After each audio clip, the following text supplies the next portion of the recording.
great pleasure to introduce Professor Karolina Breguła to you. Professor Breguła teaches at the Art Academy section. Station. It's one of the most difficult Polish words. Right. And she is in fact a graduate of the National Film School in Łódź. And that's actually the film school where film director Krzysztof Kieslowski was also a graduate. 其实老司机. Okay, and for those of you who are in film studies or who are film buffs, you know the name. And he was actually very admired by filmmakers and researchers from my generation. Yes, I see so much of them in Taiwan. Yeah, in a good way, Okay, but Professor Breguła is not your typical filmmaker. She is an artist working in the fields of and intersection of film photography, installation, and happening. Untypical filmmaker. Yeah, untypical, unconventional filmmaker. Okay. And in her lecture last Thursday, she actually gave a really passionate and engaging talk about the participatory projects that she created with local residents in Poland and in Mazo, Tainan, respectively. And today, she will present a talk entitled Artists in the Face of Political Instability. And after the lecture, we will have a screening of her film entitled The Tower, which was made in 1960. Yes. So please stay for the screening after the lecture. Okay, so that's welcome, Professor Breguła. Thank you so much. Thank you, Professor Fajian Tsai, and thank you, everyone.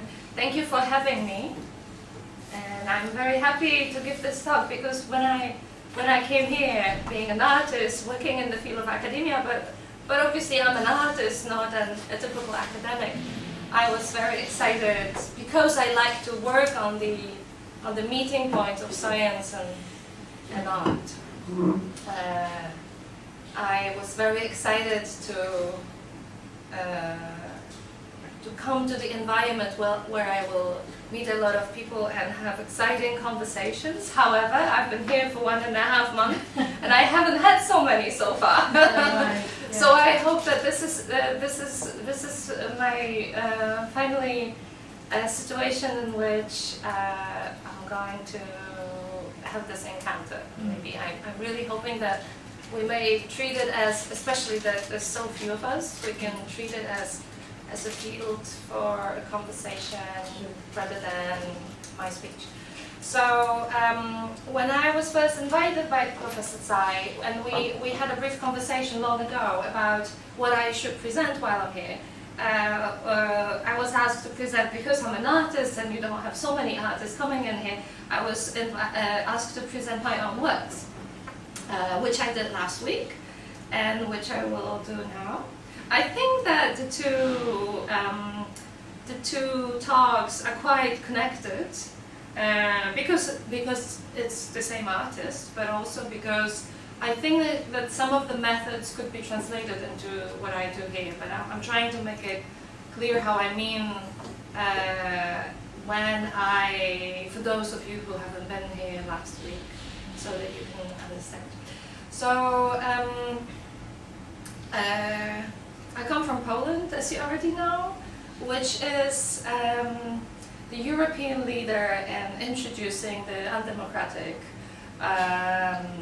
thinking.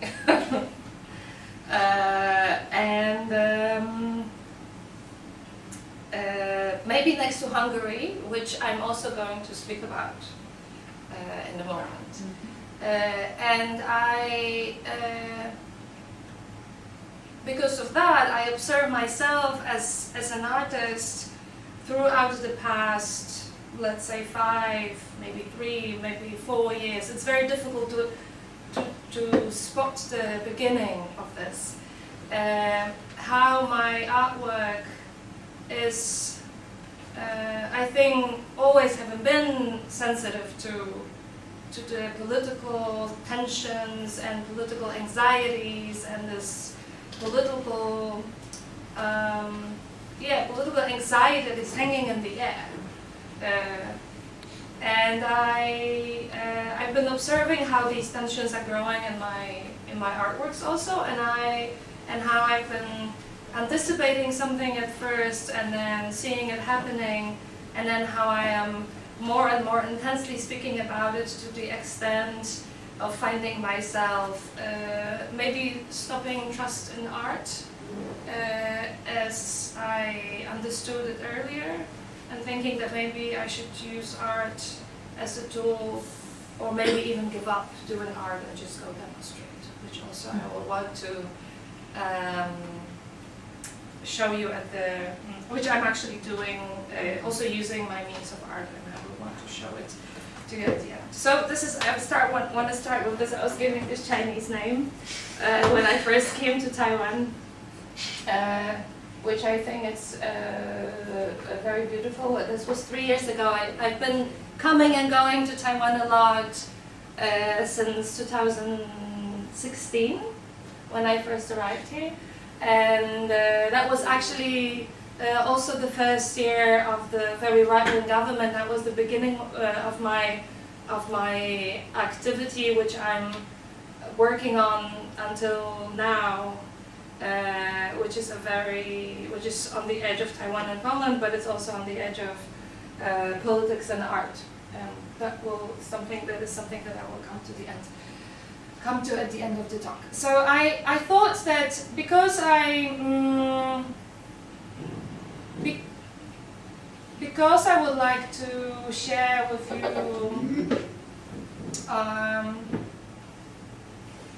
the process of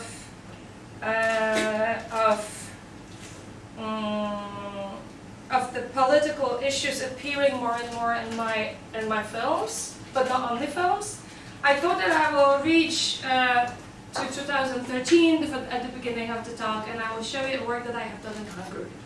So in 2013, I was invited to work in Bldg Museum in Budapest. It's the main contemporary art museum in Budapest. The 2013 was already the 3rd year of the ruling of Fidesz, the very right-wing party that has Viktor Orban as a leader, and that was the beginning of the populist changes and non-democratic changes in Europe. And Hungary was really sticking out at the time in the European political landscape. And when I came in 2013, I was invited to work on the project which was completely unpolitical, so to speak. It was I also, apart from what I'm going to speak about here, I work a lot with our relations to the heritage, with how artworks work in our everyday life. It is a little political, but I think it's very disconnected to the very direct speech that I perform now. And so I came to Bldg Museum to work on the project that would be about relation of the artworks in an art museum and the artworks that are in the art museum's collection. But when I came, I discovered that there's a lot of tension in the art community, because at the time, after 3 years of its ruling, Fidesz already managed to close down the Ministry of Culture, merging it together with the Ministry of Education and the Ministry of Health, or the ministry that is responsible for health and education, clearly speaking. And shortly after, and also closing the Ministry of Culture, it has given the responsibility for art to something that was called Art Academy, and the Art Academy was an institution started much earlier, a few years earlier, by a group of very traditional old filmmakers who were more or less related to the government. And they were then made in charge of the entire cultural politics and the entire fundings that go to politics in the country.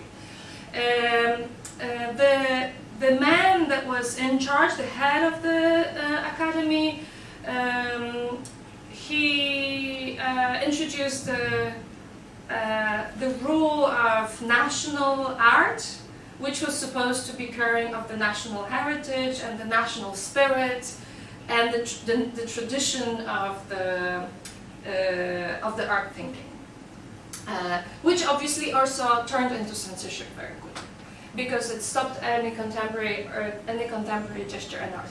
And then what it was also doing, it was influencing the people holding important positions in the cultural institution, not only in the field of visual arts, but also theater, photography, music, and so on.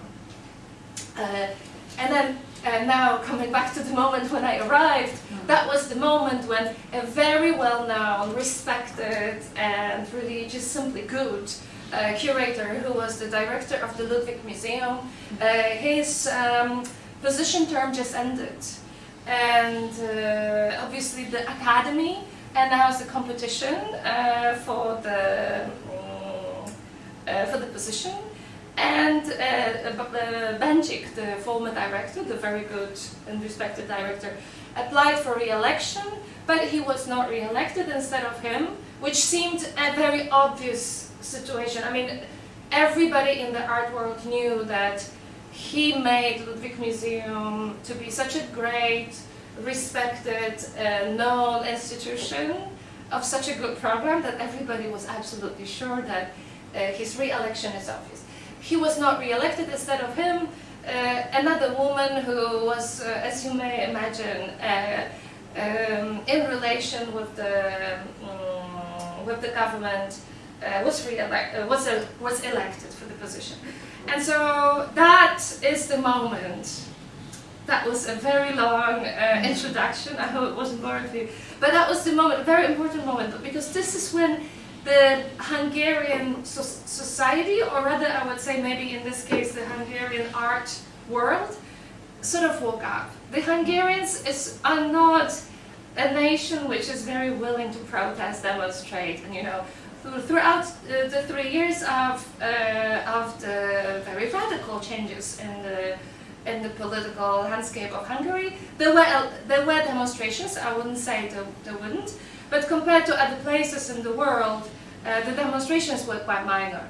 And so that was the moment when the art world, so far not engaging in the demonstration, massively started demonstrating. So on the moment when I arrived to Hungary to work on this project in the museum, which just got a new director, I realized that the art world is occupying the museum and they are very unhappy with the new situation. And I thought, I'm not in a position now to actually, I wouldn't want to put myself in a position of an artist working in an institution which is in this situation. So I decided to invite the art community of Budapest to work with me, as I was already here, on a different film project, in which they would be actors and co-creators in a way. And here is the link with the former lecture I gave last week. So this wasn't a participatory piece. It was a piece, though, in which, this is something I didn't manage to say last week, that I also doing a lot of participatory activities in which I ask people to co-authorship, co-creation. I also, on the edge of that, I would work on projects that are written by myself and designed by myself and planned by myself. However, I explain the content to people whom I invite, and I work with particular communities. So I don't make castings and invite actors. I never do. I always work with unprofessional, non-professional actors.